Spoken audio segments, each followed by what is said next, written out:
Ron Auerbach with Unit Trust Realty Capital. We're also based in San Diego.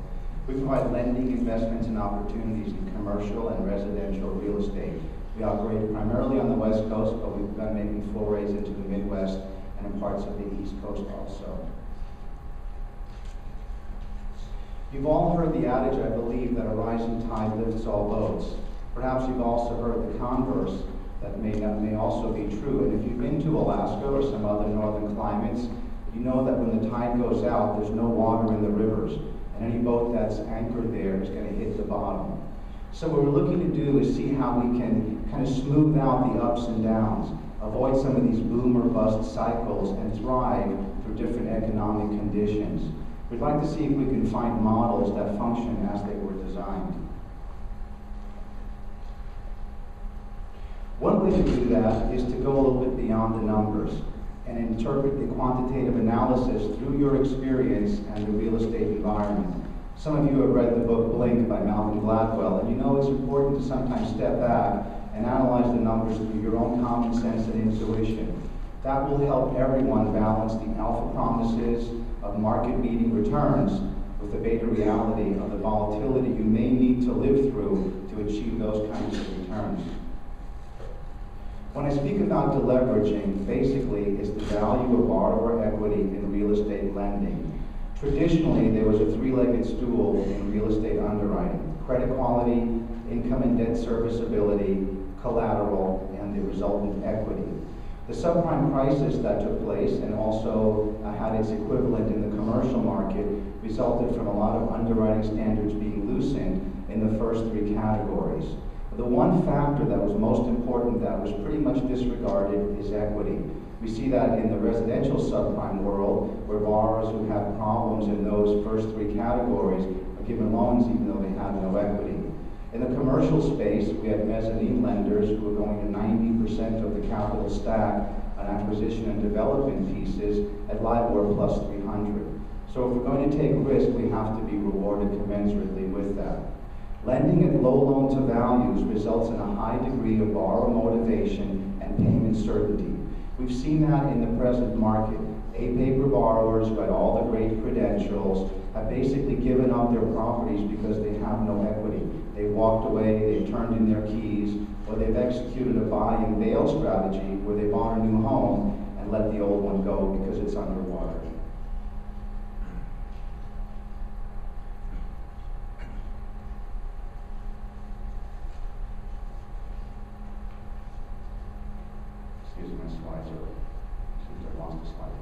Anyway, the number one determinant of a borrower's willingness to repay debt is their equity, and that is true of all commercial and residential real estate.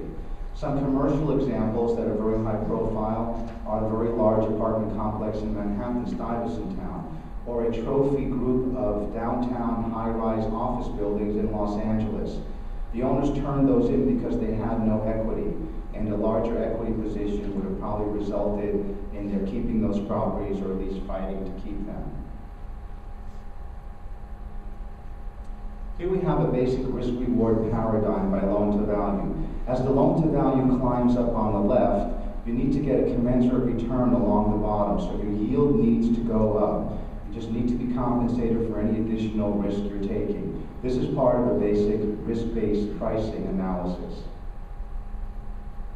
Here we have another way of looking at the risk-reward paradigm, and that's by deal type.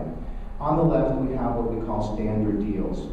The note rate is typically 9 to 12%, and you've got a very deleveraged situation, a low loan-to-value, maybe 50% or less, but no higher than 65% under any circumstances. Here we have strong sponsors, we have proven debt serviceability, and importantly, we have marketable properties. As we move over on the chart, the next bucket, you need to really get a return approaching 13 to 18% because you're doing asset repositioning here.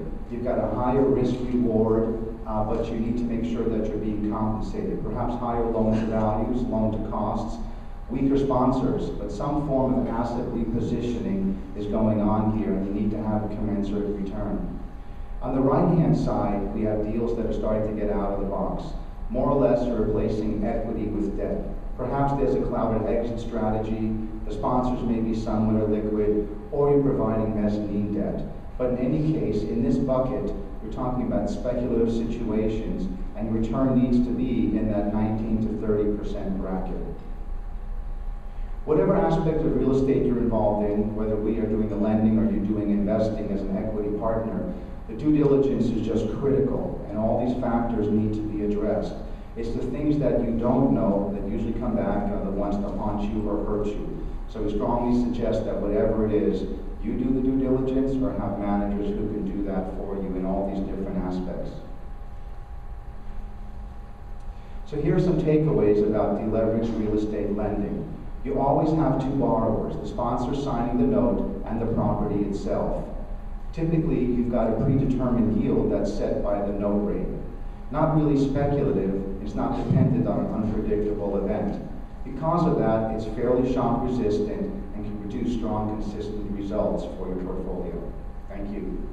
Thanks, Ilan.